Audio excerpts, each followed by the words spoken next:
And we are rolling. All right, so as I told you guys last week, I'm doing something that I have never ever done before, which is I am gonna be going on a gay cruise. And I'm this much excited, but I'm also this much scared because I really have no idea what to expect. So I decided to make today's video as some documentation in case I go on this cruise and I eat myself into a food coma at the buffet and you never hear or see from me again. I'm just kidding. I'm actually not kidding at all. That's a very real possibility. So first, I want to talk about the good stuff. I think there's 3 things that I'm super excited about. The first is that there are men's. There are lots of men's, and I enjoy the men's. Apparently there are 2,000 of them on the boat, and that's exciting. I also, in real life, only have 4 friends. So there's the possibility of making a few acquaintances, and I have been told that I do have a very friendly penis. So there's that. Second, in all honesty, the cruise is actually going to some really cool places in Asia, including Singapore and Hong Kong and Thailand and Vietnam. And if you think about like trying to book all this stuff individually and the airfare and the accommodations, it would actually be super expensive and take an incredibly long amount of time to organize all this. And fundamentally, I'm a lazy human being, so this is perfect. The third thing that I'm really excited about is that it's gonna be really warm, which means that I can wear my usual attire, which I'm home in Rhode Island right now and it's snowing. It seems a little inappropriate to be shirtless. But in this warm climate, it will be perfect and wonderful and no one will look twice. Well, people might look twice, but it will be for all the right reasons. Okay, so since I am home, I was talking to my parents about this and they were like, well, why are you going on a gay cruise? Why not just go on a cruise? And on one hand, I get it because I long to live in a world where it is not your gay friend, it's just your friend, or it's not gay marriage, it's just marriage, or it's not gay rights, it's just human rights. But number one, we are not there yet. And number two, I think there's more to it than that because we as a community, we have history. And when you go on an experience like this with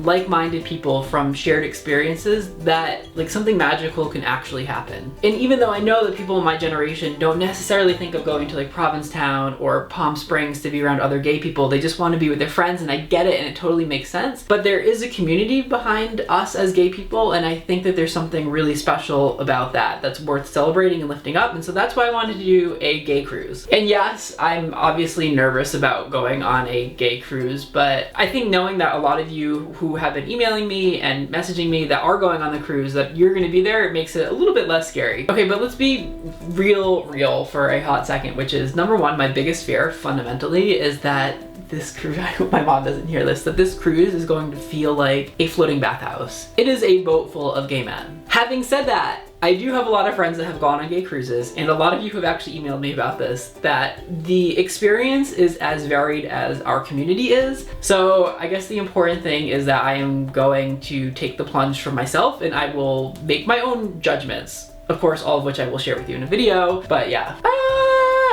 So when I called Atlantis to book my room, I thought they were gonna be like, what is your sling preference? Do you want leather or do you want latex?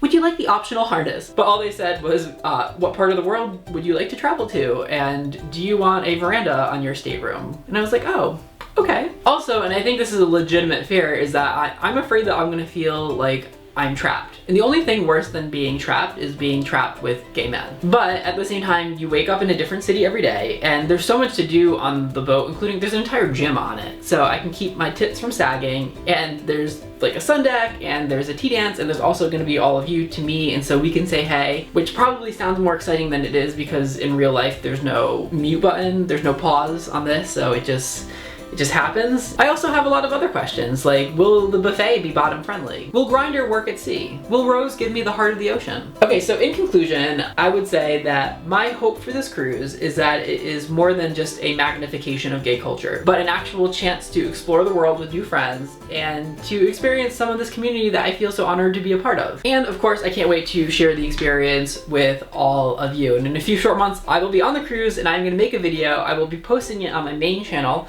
so make sure you're subscribed to that. If you're not, I will put the link down below. And remember, if you do go, make sure you mention my name during booking because they're kind enough to let me have a Davey Wavy meet and greet. And if you mention me during booking, you will get VIP access. And there's also a link because one lucky person in their guest will win their way on board. And if you do have any more advice, also share that in the comments below. I love you guys. I'll talk to you again soon. Peace out. It's really important the time of day that you take your selfies. Yeah, I found in my experience that probably the most flattering time to take a selfie is in the middle of the night.